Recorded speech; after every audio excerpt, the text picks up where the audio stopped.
ನಮಸ್ತೆ ಸ್ನೇಹಿತರೆ. ಮೊದಲಿಗೆ ಏನಂದರೆ ಇದು 700 HP 14 stage 3 phase submersible motor ಯಾವ ರೀತಿ ಕೆಲಸ ಮಾಡುತ್ತೆ ಅಂತ ನಿಮ್ಗೆ ಸಂಪೂರ್ಣ ಮಾಹಿತಿ ಕೊಡ್ತೀನಿ ನೋಡಿರಿ. ಮೊದಲಿಗೆ ಇದು 14 ಸ್ಟೇಜ್ನ ಪಂಪು. ಇದು ಪೂರ್ತಿ ಇದು ಕೆಳಗಡೆ ಇರೋದು ಇಲ್ಲಿದೆಯಲ್ಲ, ಇದು ನೀರು ಒಳಗಡೆ ಹೋಗೋಕ್ಕೆ ಜಲ್ಡಿ ನೋಡಿ, ಕಲ್ಲು ಮಣ್ಣು ತೊಳೆಯೋದು ಜಲ್ಡಿ ನೋಡಿ. ಇಲ್ಲಿಂದ ಲೆಕ್ಕ ತೊಗೊಳ್ಳಿ, 14 ಸ್ಟೇಜು. 1 2 3 4 5 6 7 8 14 ಸ್ಟೇಜ್ ಇದೆ. ಅದೇ ರೀತಿ ಮೋಟರ್ ಯಾವ ಥರ ಇರುತ್ತೆ ಅಂತ ತೋರಿಸ್ತೀನಿ ನೋಡಿರಿ. ಇದು ಈ ಕಡೆ ಕಾಣ್ತಾ ಇದೆಯಲ್ಲ, ಇದು ಪೂರ್ತಿ ಕಾಪರು. ಸೆಂಟ್ರಲ್ ಇರೋದು ರೋಟರು, ಸೆಂಟ್ರಲ್ ಸಾಫ್ಟು. ಇದು ಯಾವ ರೀತಿ ವರ್ಕ್ ಆಗುತ್ತಪ್ಪ ಅಂದರೆ, ಈ ಕಾಪರ್ ವೈನಿಂಗ್ ಒಳಗಡೆ ಪವರ್ ಹೋದ ತಕ್ಷಣ ಮ್ಯಾಗ್ನೆಟಿಕ್ ಫೀಲ್ಡ್ ಕ್ರಿಯೇಟ್ ಆಗಿ ಇದು ಸೆಂಟ್ರಲ್ ಸಾಫ್ಟ್ ಇದೆಯಲ್ಲ, ಅದು ರೋಟರ್ ಅಂತಾರೆ. ರೋಟರು ರೊಟೇಷನ್ ಆಗುತ್ತೆ ನೋಡಿ. ರೋಟರ್ ಯಾವುದು, ಈ ಪಾರ್ಟು ಇದೆಯಾ, ಇದು ರೋಟರು. ಮತ್ತು ನಿಮಗೆ ನೀರು ಯಾವ ರೀತಿ ಮೇಲ್ಗಡೆ ಎತ್ತೋದು ಯಾವುದು ಅಂತ ತೋರಿಸ್ತಿದೆ ನೋಡಿರಿ. ಈಗ ಇಲ್ಲಿದೆ ನೋಡಿರಿ ಇಂಪ್ಲೇರ್. ಈ ಇಂಪ್ಲೇರು ನೀರನ್ನು ಸೆಳೆದು ಮೇಲಕ್ಕೆ ಎತ್ತಲು ತಡೆಯುತ್ತದೆ. ಫಸ್ಟು ಇದು ಮೇಲಕ್ಕೆ ಎತ್ತೋದಿದೆ ಇಂಪ್ಲೇರು. ಈ ಸಾಫ್ಟ್ ಇದೆ ಮೋಟ್ರದು, ಈ ಸಾಫ್ಟು ಪಂಪಿನ ಸಾಫ್ಟನ್ನು ಇಲ್ಲಿ ಸೆಂಟ್ರಲ್ ಇರುತ್ತೆ. ಈ ಸೆಂಟ್ರಲ್ ಇದ್ದಿದ್ದ ಸಾಫ್ಟನ್ನು ಸ್ಪೀಡಾಗಿ ತಿರ್ಸುತ್ತೆ. ಈ 700 HP ಮೋಟ್ರಿಗೆ ವೋಲ್ಟೇಜ್ ಎಷ್ಟು ಬೇಕಾಗುತ್ತೆ ಏನು ಅಂತ ಸ್ವಲ್ಪ ಮಾಹಿತಿ ಕೊಡ್ತೀನಿ ನೋಡಿ. 700 HP ಮೋಟ್ರಿಗೆ ನೋಡಿರಿ, ಮೋಟರ್ ಶಕ್ತಿ 7.5 HP 5.5 kV 3 ಫೇಸು 415 ವೋಲ್ಟೇಜ್ ಬೇಕಾಗುತ್ತೆ. ಯಾವುದೇ ರೀತಿ ಸಮಸ್ಯೆ ಆಗ್ಬೋದು. ಕಡಿಮೆ ಇತ್ತು ಅಂದರೆ ವೋಲ್ಟೇಜ್ ಏನಾಗುತ್ತೆ ಅಂದರೆ ಮೋಟ್ರು ವೈಂಡಿಂಗ್ ಹೀಟ್ ಆಗೋದು, ಸ್ಟಾರ್ಟರ್ ಮೆಲ್ಟ್ ಆಗೋದು, ಕೇಬಲ್ ಬೆಂಟ್ ಆಗೋದು. ವೋಲ್ಟೇಜು 400 ಇದ್ರೂ ಓಕೆ, 415 ಅಂತ 400 ಇದ್ರೂ ಓಕೆ. ಅದಕ್ಕಿಂತ ಕೆಳಗಡೆ ಬಂದರೆ ವೋಲ್ಟೇಜ್ 300 350 ಈ ಥರ ಕೆಳಗಡೆ ಬಂದುಬಿಟ್ರೆ ಈ ವೈಂಡಿಂಗ್ ಇದೆಯಲ್ಲ, ಕಾಪರ್ ವೈಂಡಿಂಗು, ಇದು ಹೀಟ್ ಆಗುತ್ತೆ. ಹೀಟಾಗಿ ಮೋಟ್ರು ಬರ್ನ್ ಆಗೋ ಚಾನ್ಸಸ್ ತುಂಬ ಜಾಸ್ತಿ ಇರುತ್ತೆ. ಈ ಕಡೆ ವೈಂಡಿಂಗ್ ಇರುತ್ತೆ, ರೋಟರ್ ಸುತ್ತ ವೈಂಡಿಂಗ್ ಇರುತ್ತೆ, ಕಾಪರ್ ವೈಂಡಿಂಗ್ ಇರುತ್ತೆ. ಮೋಟರ್ ವೈಂಡಿಂಗ್ ಬಗ್ಗೆ ಇನ್ನೊಂದು ವೀಡಿಯೋದಲ್ಲಿ ನಿಮ್ಗೆ ತಿಳಿಸ್ಕೊಡ್ತೀನಿ. ಮತ್ತು ಇದರಲ್ಲಿ ಇದು ಎಷ್ಟಡಿ ಪಂಪ್ ಇದೆಯಲ್ಲ, ಇಲ್ಲಿ ಎಷ್ಟಡಿ 14 ಸ್ಟೇಜು. ಒಂದು ಸ್ಟೇಜು 15ರಿಂದ 25 ಅಡಿ ತನಕ ಕೆಲಸ ಮಾಡೋದು. ಅಂದಾಜು 25 ಅಡಿ ಓವರ್ ಆಯಿತು, 25 ಅಡಿ. ಆದರೆ 15ರಿಂದ 25 ಅಡಿ ಒಂದು ಸ್ಟೇಜು ಕೆಲಸ ಮಾಡುತ್ತೆ ಮಿನಿಮಮ್ಮು. ಆದರೆ ಇದು ನೋಡಿ, ಇಲ್ಲಿ ಪೈಪ್ ಇದೆಯಲ್ಲ, ಇದು ಡೆಲಿವರಿ ಪೈಪು. ಇದು ಎಷ್ಟು ಇದು ಸೈಜಿಂದು ಏನು ಹೇಳ್ತೀನಿ ನೋಡಿರಿ. ಗರಿಷ್ಠ ಹೆಡ್ ಅಂದಾಜು ನೋಡಿರಿ ಯಾವ ಥರ ಅಂದರೆ ನಿಮಗೆ ತೋರಿಸ್ತೀನಿ. ಸೈಜ್ ಸಂಖ್ಯೆ 14 ಸೈಜು.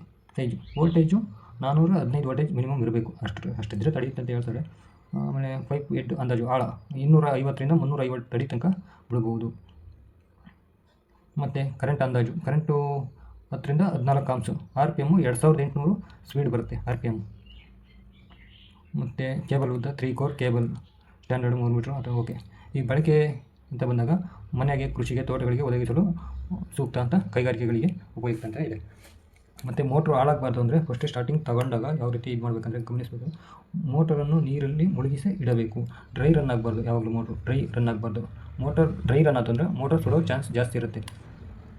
ಮತ್ತು ಈ ಮೋಟ್ರಲ್ಲಿ ಏನಪ್ಪ ಅಂದರೆ 14 ಸ್ಟೇಜ್ ಇದೆಯಲ್ಲ, ಒಂದು ಸ್ಟೇಜು ಯಾವ ರೀತಿ ಕೆಲಸ ಮಾಡ್ತಂದರೆ ಇದೆಯಲ್ಲ, ಈ ಮೊದಲನೇ ಸ್ಟೇಜು ಸೆಕೆಂಡ್ ಸ್ಟೇಜಿಗೆ ನೀರನ್ನ ಎತ್ಕೊಡುತ್ತೆ. ಆಮೇಲೆ ಎರಡನೇದು ಮೂರನೇದು ಎತ್ಕೊಡುತ್ತೆ, ಮೂರನೇದು 4 ಇದೆ. ಈ ಥರ 14 ಸ್ಟೇಜ್ನಾಗೂ ಒಂದು ಕೆಲಸ ಮಾಡ್ಕೊಡುತ್ತೆ. ಈ ಸೆಂಟ್ರಲ್ ಇದೆಯಲ್ಲ, ಇದು ಸಾಫ್ಟ್ ಇದೆಯಲ್ಲ, ಇದು ಮೋಟ್ರಿಗೆ ಅಡ್ಜಸ್ಟ್ ಆಗಿ ಇರುತ್ತೆ ಯಾವಾಗಲೂ.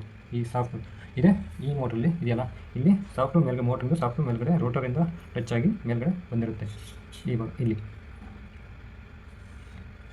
ಮೋಟರ್ ತಗೊಂಡಾಗ ಯಾವುದೇ ರೀತಿ ರೈತರು ಮೊದಲಿಗೆ ಮೋಟರಲ್ಲಿ ಈ ಥರ ಎಡ್ಡಲ್ಲಿ ಈ ಸೈಡಲ್ಲಿ ನೀರು ಹಾಕೋದಕ್ಕೆ ಒಳಗಡೆ ಬಿಟ್ಟಿರ್ತಾರೆ. ಅದನ್ನು ಮೋಟರನ್ನು ನೀರು ಲೋಡ್ ಮಾಡಿ ಕೈ ಬಿಡಬೇಕು.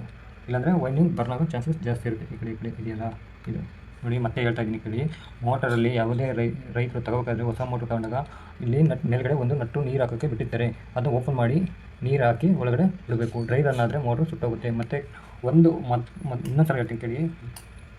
ಯಾವ ಥರ ಅಂದರೆ, ಮೋಟರ್ ತಗೋಬೇಕಾದ್ರೆ ನಿಮ್ಮ ಬೋರ್ವೆಲ್ಲಲ್ಲಿ ಎಷ್ಟು ನೀರು ಬಿದ್ದಿದೆ ಅಂತೇಳಿ, ಎಷ್ಟು ಇಂಚು ನೀರು ಬಿದ್ದಿದೆ ಅಂತೇಳಿ ಅದ್ರ ಮೇಲೆ ಪಂಪು ಮೋಟರ್ ಸ್ಟೇಜ್ನ ಕ್ಯಾಲ್ಕುಲೇಷನ್ ಮಾಡಿ ತೊಗೊಳ್ಳಿ.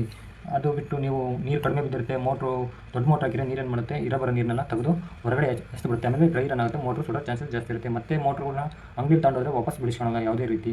ಹಾಗಾಗಿ ನಿಮಗೆ ಮುಂಚೆ ಹೇಳ್ತೀನಿ, ನೀರು ಎಷ್ಟು ಬಿದ್ದಿದೆ ಒಂದ್ಸಲ ಕ್ಯಾಮ್ರಾ ಬಿಟ್ಟು ಸ್ಕ್ಯಾನಿಂಗ್ ಮಾಡಿಸ್ಬಿಡಿ. ಸ್ಕ್ಯಾನಿಂಗ್ ಮಾಡಿಸಿದ ನಂತರ ಒಂದ್ಸಲ ಮೆಕ್ಯಾನಿಕ್ ಕರೆದು ಅವರು ಕ್ಯಾಮ್ರಾ ಸ್ಕ್ಯಾನಿಂಗ್ ಮಾಡಿದವರು ನಿಮಗೆ ಹೇಳ್ತಾರೆ ಎಷ್ಟು HP ಬಿಡ್ಬೋದು ಏನು ಅಂತ, ನೀರು ಎಷ್ಟು ಆಳದಲ್ಲಿದೆ, ಪ್ರೆಸರ್ ಇದೆಯಾ ಇಲ್ವಾ ಅಂತ. ಈ ಕೆಲವರು ಏನು ಮಾಡ್ತಾರೆ, ರೈತರು ಗೊತ್ತಿರಲ್ಲ ಏನಿಲ್ಲ, ಬೋರ್ವೆಲ್ ಗಾಡಿಯವರು ಜಾಸ್ತಿ ನೀರು ಬಿದ್ದಿದೆ ನಿಮಗೆ ಅಂತೇಳಿ ಸುಳ್ಳು ಹೇಳಿ ಹೋಗ್ಬಿಡ್ತಾರೆ. ಆ ಪ್ರಾಬ್ಲಮ್ ಆಗಬಾರ್ದು. ಕ್ಯಾಮ್ರಾ ಸ್ಕ್ಯಾನಿಂಗ್ ಹೊಸ ಬೋರಲ್ಲಿ ಒಂದ್ಸಲ ಕ್ಯಾಮ್ರಾ ಸ್ಕ್ಯಾನಿಂಗ್ ಮಾಡಿಸ್ಬಿಡಿ, ಈಸಿ ಆಗಿಬಿಡುತ್ತೆ. ವೀಡಿಯೋ ನೋಡಿದ್ರು ಲೈಕ್, ಸಬ್ಸ್ಕ್ರೈಬ್ ಮಾಡ್ಕೊಳ್ಳಿ. ಅದೇ ರೀತಿ ಬೆಲ್ ಐಕಾನ್ ಕೂಡ ಬಟನ್ನ ಪ್ರೆಸ್ ಮಾಡಿ. ಪ್ರತಿಯೊಂದು ವೀಡಿಯೋ ಕೂಡ ನಿಮಗೋಸ್ಕರ ಮಾಡ್ತಾ ಇರೋದು, ನಮ್ಮ ರೈತರಿಗೆ ಅನುಕೂಲವಾಗಲಿ ಅಂತ. ಯಾವುದೇ ರೀತಿ ಮೋಸ ಆಗಬಾರ್ದು ಅನ್ನೋ ಒಂದು ಕಾರಣಕ್ಕೆ ಈ ವಿಡಿಯೋಗಳನ್ನು ನಾನು ಮಾಡಿ ಹಾಕ್ತಾಯಿದ್ದೀನಿ. ಇನ್ನೊಂದು ಸಲ ಸರಿ, ಬಾಯ್ ಫ್ರೆಂಡ್ಸ್. ರೈತರಿಗೆ ಅನುಕೂಲ ಆಗಬೇಕು. ಈ ವಿಡಿಯೋದಿಂದ ನನಗೆ ಬರುತ್ತೋ ಇಲ್ಲವೋ ಗೊತ್ತಿಲ್ಲ, ಆದರೆ ರೈತರಿಗೆ ಅನುಕೂಲ ಆಗಬೇಕು. ಅದಕ್ಕೋಸ್ಕರ ಈ ವಿಡಿಯೋಗಳನ್ನ ಅಪ್ಲೋಡ್ ಮಾಡ್ತಾಯಿದ್ದೀನಿ.